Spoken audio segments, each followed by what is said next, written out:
Hi, I'm Fiona Dunn from Fat Quarter Fun, and today we're going to make this little Japanese inspired loopy bag out of one fat quarter.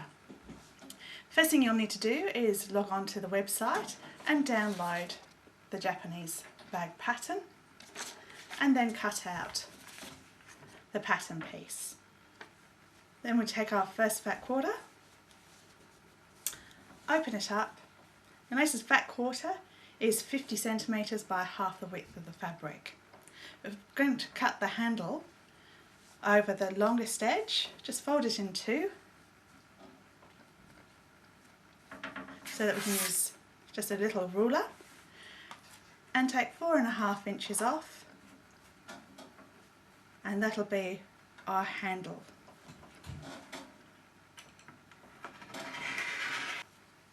So just pop that aside and use it for later.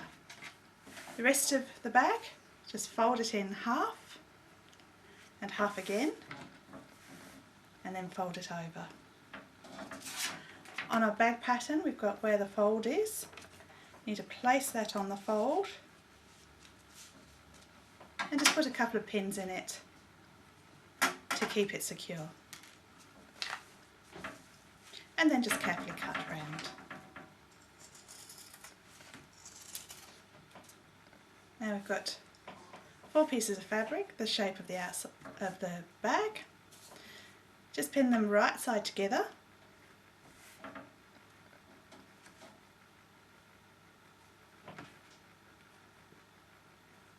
So that's the outside, this is the inside, and the inside I'll just put a pin in the bottom because we're going to leave a gap this big so that we can actually turn the bag inside out, or the right way round, to birth it through.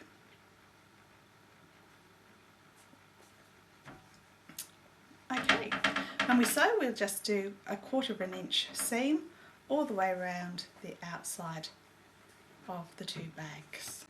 Okay, so I'll just do our 1/4 inch seam. I'm just using a dark thread so that you can see it. Of course you'd use a matching one.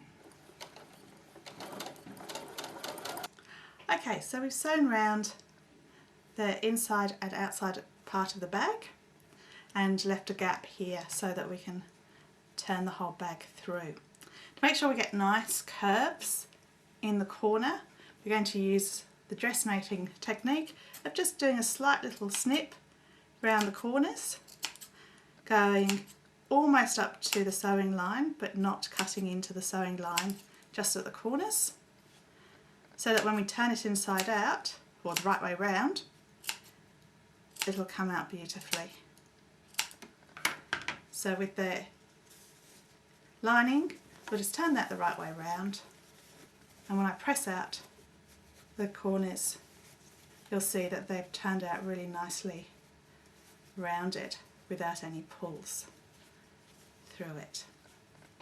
We do the same on the outside, and then tuck the bags right side together and line it up so you've got these little handle stubs all together so it fits beautifully. And then we're going to sew round the top of the bag without any holes, gaps at all. If you've got a removable piece for sleeves and your sewing machine, just pull that out and it will make the job a lot easier. Just slipping this through, still 1/4 inch seam, and sew round the whole of the outside, carefully going round the shape. Okay, once we've sewn all the way around the whole outside, back and front, there's no gaps at all, we'll just snip the edges so we get nice curves like we did on the other piece. And also where we've got the corners here, I'm just going to trim those little bits off just to get a nice corner. Once you've done all that, pull the lining out of the bag, and where we've got the hole, we're now going to berth the whole bag through that hole and just pull it through. You can be a bit rough if you like, because it's in the middle of the bag and nobody will see. So you might like to use a knitting needle. I've just got one of these little sticks here. I'm just going to run it round my seams, and in particular up at the top where we've got the little nubs for where our handles join. I'm just pushing those out nice and firmly. Once you've got all that happening, you might want to run it over with an iron to flatten it down. Then it's time to just sew up the little hole. This I do by hand. You could just put it underneath the sewing machine if you wanted. So I just pin those together, the edges are turned under, and I tend to use a little ladder stitch that catches both sides of the fabric and looks quite invisible. So I've got a needle all threaded up. Just put a little knot in the end. We can hide that in the centre of the bag. There we go. And then just a little ladder stitch to hold those two together. So it's catching a little bit of fabric that side, pulling it through, and then on the other side, directly opposite, a little bit of fabric and pulling it through. That just makes your ladder stitch and continue until you've finished it off. Once we've sewn up the inside so there's no holes to lose all those little coins, just turn it round, and that makes our bag. Now we just want to make our handle. So with our 4.5 inch strip, we just fold that right side together and sew that with a 1/4 inch seam. Okay, now we've got a big long tube. We're going to turn that inside out. Might like to use a safety pin. I've got one of these little clover devices, which you just pop it in, catch it in its little eye, pull tightly and push it through. So very easy. Now our handles on our bag are asymmetrical. So you've got a short one and a long one. To get that to happen, I'm just going to fold this into thirds on top of each other and chop one of the thirds to make the small handle and then the long handle.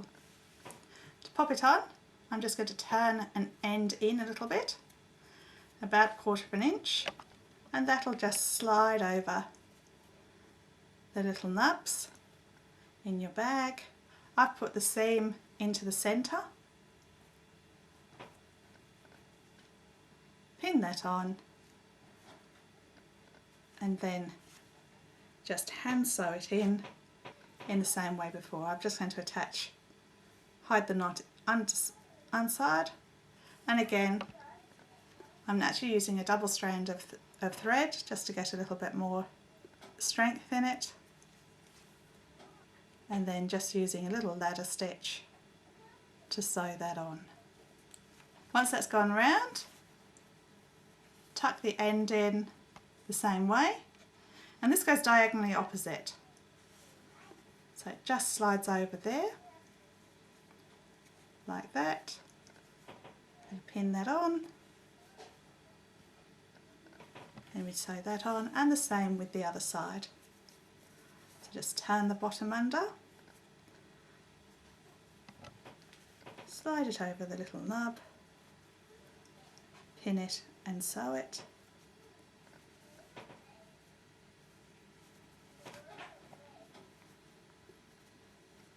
Put it gently on,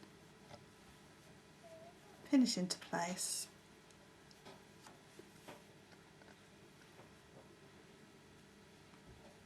sew it on.